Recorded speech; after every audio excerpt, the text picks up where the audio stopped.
This section in Micah is kind of opposite what we saw last week. Last week's section was very heavy on judgment and very light on hope and restoration. This one is very heavy on hope and restoration and much more lighter on judgment. Not entirely light because all of chapter 3 is on judgment, but this one has a much larger focus on hope and on the Messiah's restoration. So chapter 3 starts off talking about judgment. This chapter is on how Israel and Judah will fall under the doom of Assyria. But I think the whole point of this section with these 3 chapters is that even if you find yourself a Jew or an Israelite and your city's surrounded and then there's no hope that you're going to survive in that moment, well, if you chose to still believe in the Messiah, you would have an eternal hope in him. And so this allows people at any point that they would turn to God to be able to have hope in the breaker, the one who will come from Bethlehem. So let's look now at the judgment in chapter 3, which is divided into 3 sections. The first is in verses 1 through 4. And I said, "Hear now, house of Jacob, and rulers of the house of Israel. Is it not for you to know justice, you who hate good and love evil, who tear off their skin from them and their flesh from their bones, who eat the flesh of my people, strip off their skin from them, break their bones, and chop them up as for the pot and as meat in a kettle? They will cry out to the Lord, but he will not answer them. Instead, he will hide their face from them at that time because they have practiced evil deeds." So Micah stays laser focused on his judgment, and that is he continues to lay all the blame upon the leadership, the kings and rulers in Judah and in Israel. These rulers are ones who they hate good, they hate righteousness, and they love evil. And here their description of evil is described basically as treating people as one would treat a wild animal. They hunt them down, they skin them, they strip their flesh off the bone, and they cook them in the pot. This is pretty grotesque stuff showing how they are basically taking from the poor, taking from those not in leadership. And just as a hunter, if you kill an animal, typically one thing that's kind of neat about hunters is that they typically find a way to use every single part of that animal. Like they went hunting and they put all that effort for it, so they want to make sure every part of that animal goes to use. And in a terrible negative light, what the leaders are doing is they're trying to take advantage of every single part of the lives of those who are impoverished. They want to take everything for their own. And God is saying here, you are so gross in your sins that God's response to this in verse 4 is that he is going to hide his face from the leaders in Israel and Judah. So basically this just means that when Assyria is going to be raining down upon them, God's not going to come to them in protection, but God's going to be like, hey, I'm not even going to look at what's happening. I'm going to allow you to face the judgment that you deserve. So it begins with judgment on the leadership and continues to judgment on the prophets in verses 5 through 8.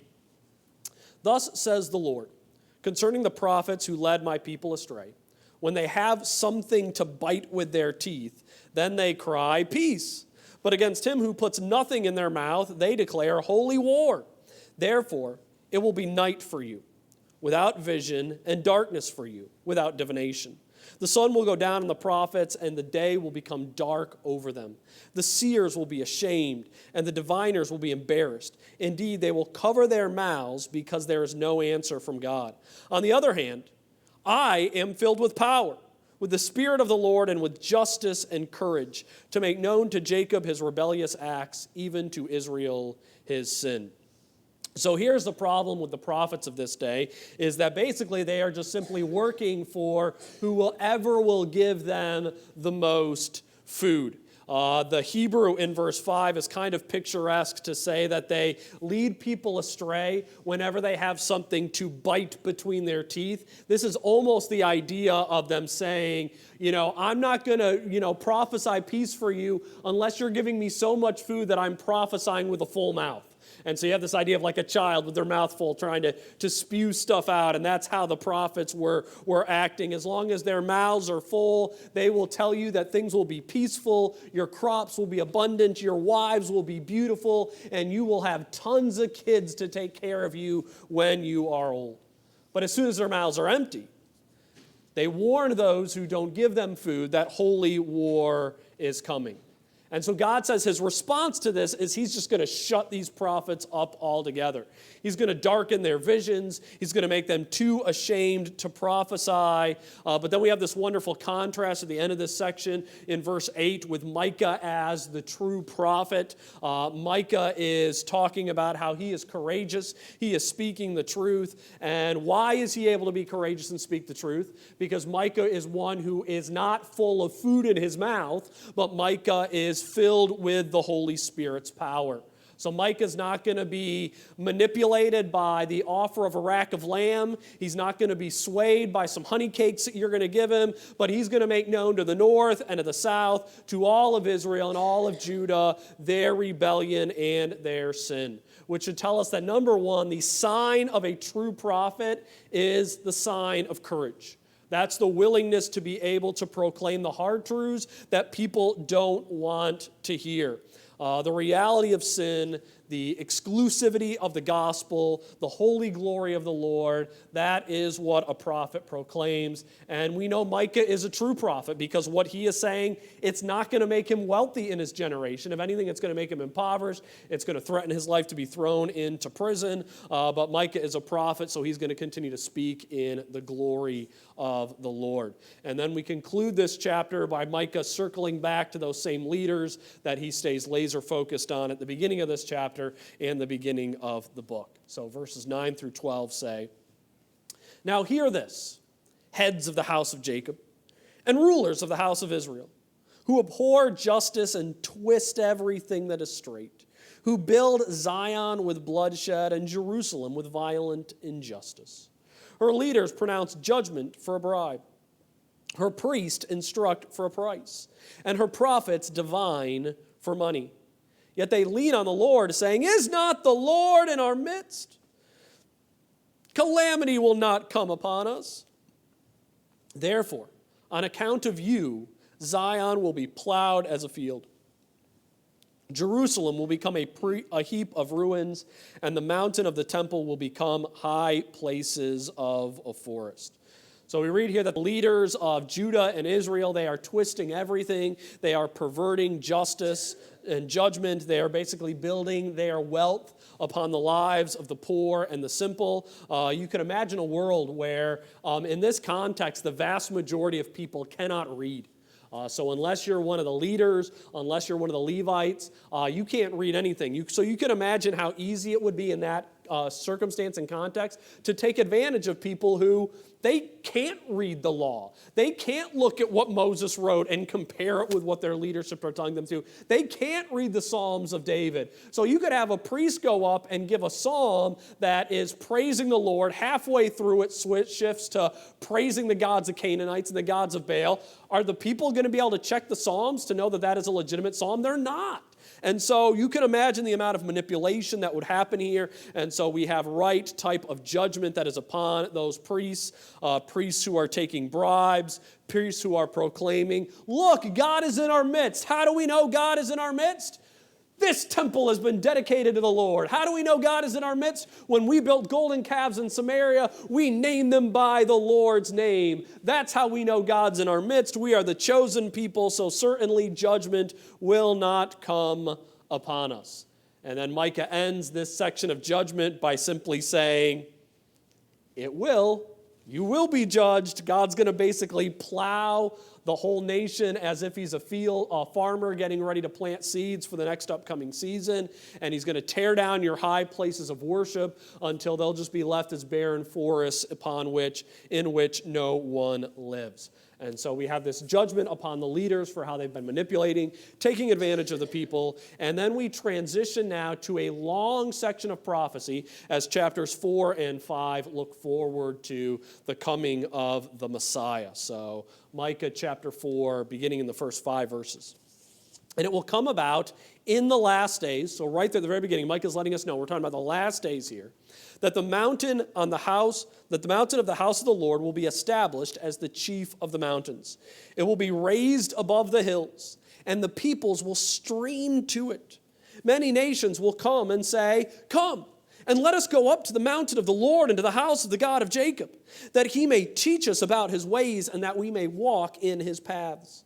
For from Zion will go forth the law, even the word of the Lord from Jerusalem. And he will judge between many peoples and render decisions for mighty distant nations. Then they will hammer their swords into plowshares and their spears into pruning hooks. Nation will not lift up sword against nation, and never again will they train for war. Each of them will sit under his vine and under his fig tree, with no one to make them afraid. For the mouth of the Lord of hosts has spoken, though all the peoples walk, each in the name of his God. As for us, we will walk in the name of the Lord our God forever and ever." So we have some new information here regarding the millennial kingdom, and the focus on verses 1 through 5 is that the kingdom of the Messiah will end up being the center of the world, that the Lord will reign over all of the peoples on the earth. And so verses 2 and 3 tell us that the Lord will teach his people and the Lord will judge between many nations. And this is an important note for the deity of the Messiah. And that is, according to verses 1 through 5, that the ruler, the breacher who is talked about in Micah chapter 2, here he is called the Lord himself.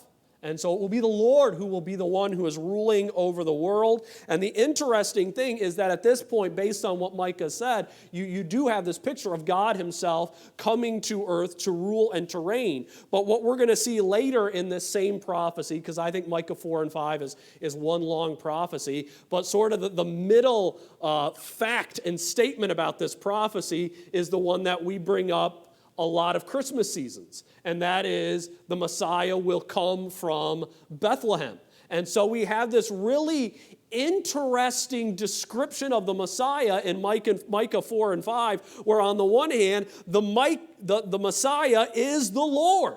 The breacher is God himself. He is the one who is, at the end of verse 5 says, he is our God forever and ever. And so I think this has the picture of God being from antiquity past to being the God to the eternal future. And at the same time, what Micah 5 is going to end up saying is, where does this Messiah come from? And that is, he's going to be born in Bethlehem. And so the question needs to be, it's almost illogical unless you can see it from our perspective. How is the Messiah both the Lord and one who comes from Bethlehem? And so thankfully we can see from our perspective that this will be Jesus Christ, the second person of the Trinity coming to earth. But I don't think anyone until Jesus actually came could adequately explain how is it that the Lord himself is going to be born in Bethlehem? Like that just does not make any sense. And so we get a wonderful picture from it from our vantage point. But you can see how, on the one hand, God is laying all of the groundwork for this beautiful theology about the deity of Jesus Christ. But at the same time, you can understand why, if you aren't looking at it from our vantage point, it's probably just going to be more of a, I don't understand how that's going to happen. Like, it just doesn't seem like that can work. So I think this is a really cool prophecy to point toward the deity of the Messiah, but you can also understand why Jews would be like, I just don't get how this would work. But Micah's focus here is not so much on the deity of the Messiah, with it being the Lord, although that's in there, but the focus here is on the breadth of the kingdom of the Messiah. And that is, it will not simply be a kingdom that is located in Israel and Jerusalem, but the nations of the world will stream to this kingdom for wisdom and judgment. The result is that because of the ministry of the Messiah from Israel, that the nations of the world, they are going to basically melt down their weapons of war to use them for tools of peace and productivity. And this also probably illustrates for us the reach that Micah had in his own prophetic ministry, because this little section here in Micah is actually quoted by Isaiah in Isaiah's prophecy. And sort of the interesting thing about looking at Isaiah's prophecy is that where he writes about this, I don't think it fits quite as well as it does in Micah. And so I think you can look at the two of them together and say Isaiah is probably quoting Micah. But we think of Isaiah as the much bigger, well-known, major prophet with everything that he did. But it was actually probably Isaiah, which was quoting Micah, which probably shows us that Micah had more of an effect and an impact on his day and time than we might initially see from our perspective, with Isaiah probably quoting from the prophecy of Micah. But the key here is to see the Lord will rule in Israel. It will have a peaceful impact around the entire globe, as the nations that the Messiah isn't even ruling over, he will provide justice and judgment for them to bring them into peace. And the result for that should be in verse 5 is that the people of Micah's generation, they should hear this prophecy and say, even though all the other peoples of the world go and worship their God, what are we going to do? We're going to walk in the name of the Lord our God. Micah is saying this should be our result of knowing this prophecy. But sadly, we see the exact opposite in his generation, which is the people of Israel and Judah saying, we're going to go after all you other nations' gods and add you onto our God. When Micah is saying, you should see this and you should look at the nations and say, we don't need your gods because we have the one God who will bring about the worldwide messianic kingdom. So we got a good call to faith in the Lord as a result of the messianic kingdom. And then we read about the people of that kingdom in verses 6 through 8. In that day, declares the Lord, I will assemble the lame and gather the outcasts, even those whom I have afflicted. I will make the lame a remnant, and the outcasts a strong nation. And the Lord will reign over them in Mount Zion from now on and forever. As for you, tower of the flock, hill of the daughter of Zion, to you it will come. Even the former dominion will come, the kingdom of the daughter of Jerusalem. And so then we have this wonderful picture. You would expect the worldwide dominant kingdom of the Messiah to be ruled by the strong, the mighty, the powerful, the influential. But who do we see the Lord calling as his people? We see him shepherding the lame and the outcasts, the afflicted and the remnant.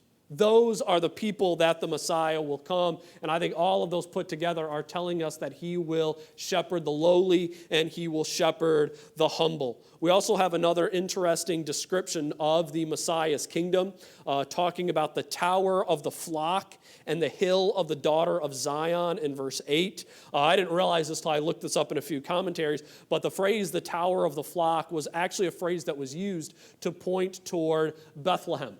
As Bethlehem was the place where they would shepherd the flocks that were used in the sacrifices in Jerusalem. So the flock is a picture of Bethlehem. The hill of the daughter of Zion is a picture of Jerusalem. And who do we know who is associated with Bethlehem and Jerusalem? It's David. And so putting the two of those together is telling us who will be this one who will bring about the lowly and the humble together. It will be someone coming from the household of David. So the picture of the tower of the flock, the hill of the daughter of Zion together is a picture of David's household. So it's this idea that the Messiah is going to shepherd the people, and he will do so as a son of David. So this is all bringing us all together. And if we know what's going to come up in Micah chapter 5, which will be there in just a minute, when it talks about him coming from Bethlehem, we see this whole driving force that he's going to be the Lord and he's going to be a son of David at the same time, and which is all what we beautifully have together in Jesus Christ and his care for the lowly. And also when we look at the ministry of Jesus on earth, who did we see Jesus reaching out to again and again? But he's healing the lame, he's healing the leopards, he's giving sight to the blind. I mean, this is basically describing the ministry that Jesus is going to have. So we typically look at just Micah 5:2 as a prophecy of Christ, but it's much bigger than that one verse. And then this continues in verse 9 of Micah 4 up through 5:1, which I think is a direct picture of the second coming of Jesus Christ. Now, why do you cry out loudly? Is there no king among you? Or has your counselor perished? That agony has gripped you like a woman in childbirth. Writhe and labor to give birth, daughter of Zion, like a woman in childbirth. For now on you will go out of the city, dwell in the field, and go to Babylon. There you will be rescued. There the Lord will redeem you from the hand of your enemies. Now many nations have been assembled against you, who say, let her be polluted, and let our eyes gloat over Zion. And they do not know the thoughts of the Lord, and they do not understand his purpose. For he has gathered them like sheaves to the threshing floor. Arise and thresh, daughter of Zion, for your horn I will make iron, and your hoofs I will make bronze, that they may pulverize many peoples, that you may devote to the Lord their unjust gain, and their wealth to the Lord of all nations. Now muster yourselves in troops, daughter of troops. They have laid siege against us. With a rod they will smite the judge of Israel on the cheek. So here we have our one reference to Babylon in Micah. And this has led some people, as I said last week, to see in Micah that it is both looking forward to the judgment of Assyria and then the later judgment that will come from Babylon and Nebuchadnezzar. But I do not think Micah is talking about Nebuchadnezzar's Babylon here. I believe Micah is talking about the Babylon that will be dedicated to 2 chapters in the book of Revelation, that he is looking at that final Babylon. One of the reasons that I see this as well is how is Israel described in this section? She's described as a lonely, solitary woman, a woman who has no king, no counselor, who's crying aloud, and like a woman who's gripped in childbirth. And we see the other picture in Revelation. How is Israel described? But as the dragon chasing after the woman in childbirth and being hidden away. And so to me, this is all really strongly pointing toward what we're going to see in Revelation with the second coming of the Messiah. So I think that this is a picture of the final downfall of the restored Babylon and how the Messiah will rescue Israel from that Babylon at the end of days. So I don't think this is looking at Nebuchadnezzar, but this is looking toward the very end of time when the Messiah will come and rule for a second time. Now, there's one line that makes people say, I don't think that that's true. And that is at the end of chapter 5, verse 1, when it says, with a rod they will smite the judge of Israel on the cheek. And so some people have said, well, this could be Hezekiah, because almost all of Judah around Hezekiah gets destroyed, almost like Hezekiah is getting smit on the cheek. But Hezekiah still survives that. And how could Jesus at his second coming get, smote on the cheek at all when he comes? Well, I'm going to take this as I still think that this is talking about the second coming. I think they're going to have some type of attack against the Lord when he comes. The Lord's just going to be able to, it's not even going to faze him, and he'll be able to continue to go over and defeat his people. So I see this as a prophecy of the second coming of the Lord when he comes to establish his kingdom. Now, I'm not in the majority of this. I'm not alone in this view at all, but at the same time, just know that there are people who see this as what happens with Hezekiah and Nebuchadnezzar. What happens with Hezekiah and Assyria, and then also there are people who see this that happen with what Nebuchadnezzar does when he destroys Israel. But if you note here, who ends up winning this battle? But it's Israel who will pulverize her people. And have we seen a battle where Babylon is involved in it, where Israel ends up pulverizing her enemies? No, we've never seen that in history. And so I think that's why we have to put this at the second coming of the Messiah. And like I said, the language of a woman in childbirth, the way this is just written, it's almost to me reads as if John is basing this off of what he sees in Micah. And then we see a description of who this Messiah is, who this judge of Israel is that comes in verses 2 through 6. And we know these verses from Christmas. But as for you, Bethlehem Ephrathah, too little to be among the clans of Judah, from you one shall go forth for me to be ruler in Israel. His going forths are from long ago, from the days of eternity. Therefore he will give them up until the time when she who is in labor has borne a child. Then the remainder of his brethren will return to the sons of Israel. And he will arise and shepherd his flock in the strength of the Lord, in the majesty of the name of the Lord his God. and they will remain, because at that time he will be great to the ends of the earth. This one will be our peace. When the Assyrian invades our land, when he tramples on our citadels, then we will raise against him 7 shepherds and 8 leaders of men. They will shepherd the land of Assyria with a sword, the land of Nimrod at its entrances. And he will deliver us from the Assyrian when he attacks our land and when he tramples our territory. So I think what we have here is a beautiful picture of both of Jesus Christ's advents in one prophecy, and I don't think you can fully see that they're both advents until after you get to Jesus' first coming. But I love that the way these prophecies are written, it really keeps the mystery aspect there until you've gone afterwards and you're like, oh, I see it now. And I can't wait till we get to the point where we're, in the millennial kingdom and we've gone past all these prophecies and we can look back at it again with fresh eyes and be like, oh, I can see how this connected in a way that I never saw it before, and I see this revealed, and I'm really excited to be able to do that, and I think it's going to be awesome. So what we read about here in significance is that the Messiah will come from Bethlehem Ephrathah. And there's a significance to having that Ephrathah there, which I hate saying that name, is that there were 2 Bethlehems in the land of Israel at that time. There was a northern Bethlehem, and there was a southern Bethlehem in Judah. I mean, if you think about it, the name Bethlehem just means house of bread. And so it would kind of make sense that if you had another area where they were really good at producing wheat, that they might be like, we also are the house of bread. And they would name that their town as well. So there were 2 Bethlehems in this day.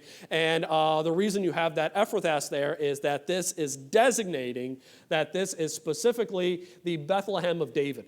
That will be the birthplace of Jesus. So that little addition of Ephrathah there is meant to sort of be a little asterisk to say, I want you all to make sure that you know that this Messiah, where is he going to come from but the birthplace of David. So we had that earlier reference to the hill of the flock, that all of this is driving us toward who is the Messiah going to be. The Messiah is going to be someone from the household of David. And then who also is the Messiah going to be? He's going to be Yahweh. He's going to be the Lord himself. And so there's sort of 2 main emphasis of Micah's prophecy. Number 1 is that the Messiah will be the Lord and the Son of David, or as we would say with Jesus, the Son of God and the Son of David. The second is that when he comes, he will shepherd in this.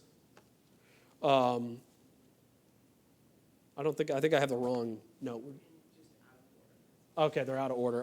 So I wanted to have a note here, maybe I don't, that when he comes, he will have a worldwide kingdom of strength and majesty. So I wanted to have a note on that if I don't in the notes. That the other main point is that when the Messiah's kingdom comes, he will have a kingdom with specific borders in Israel and the land that's dedicated to Abraham, but the power of his kingdom, the authority of his kingdom will spread beyond those borders, that it will be worldwide in scope. He will bring peace.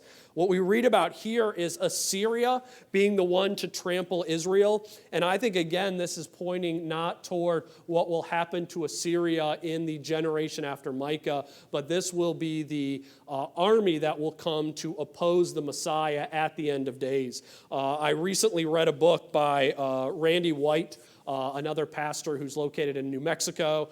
He wrote a book on the Antichrist, and I'll have an interview with him on my YouTube channel on Tuesday. But we discussed this idea of the Antichrist and where he'll come from, and I think he's right based on passages like this, that the forces and armies of the Antichrist are probably going to be centered in where Assyria was in this time period.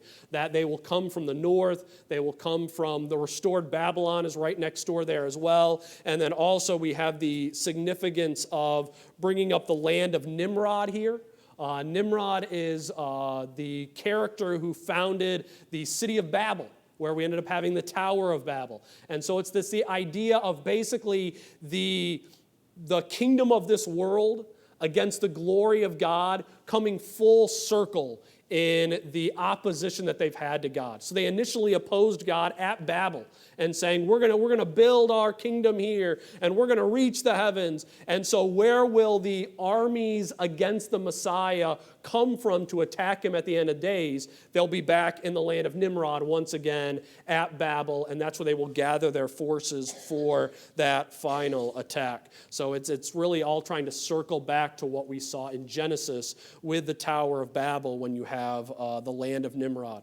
So not only will the Assyrians invade, but then the Lord will gain the victory. His people will rule over that area with the sword, and they will conquer over that, and he will also have judgment and peace over those lands as well.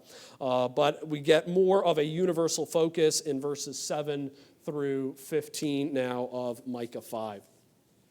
Then the remnant of Jacob will be among many peoples, like dew from the Lord, like showers on vegetation, which do not wait for man or delay for the sons of men. The remnant of Jacob will be among the nations, among many peoples, like a lion among the beasts of the forest, like a young lion among flocks of sheep, which, if he passes through, tramples down and tears, and there is none to escape. Your hand will be lifted up against your adversaries, and your enemies will be cut off. It will be in that day, declares the Lord, that I will cut off your horses from among you and destroy your chariots. I will also cut off the cities of your land and tear down all your fortifications. I will cut off sorceries from your hand, and you will have fortune tellers no more. I will cut off your carved images and your sacred pillars from among you, so that you will no longer bow down to the work of your hands. I will root out your Ashram from among you and destroy your cities, and I will execute vengeance and anger and wrath on the nations which have not obeyed. So the remainder of the prophecy is focused on the advance of the kingdom of the Messiah. The Lord and his people won't spend their days hiding behind their walls and feasting in prosperity while the rest of the world drowns in poverty and idolatry. But Micah here pictures the Lord's kingdom spreading with two images. The first image is of dew. As dew and rain spreads across the world, so the Messiah's people will spread amongst the nations. And the key to that image is there a person alive who can see rain clouds coming and have a way to stop those rain clouds from spreading? No, none of us can stop that. Is there a way for us to prevent the dew from the morning from falling on the grass and the roof of our house and all around us? No, we can't stop that spreading. And in the same way, you won't be able to stop the people of the Lord as they spread across the globe. So the people of Israel will spread like rain with no one to stop them. And then the second image is that they will spread like a lion among sheep.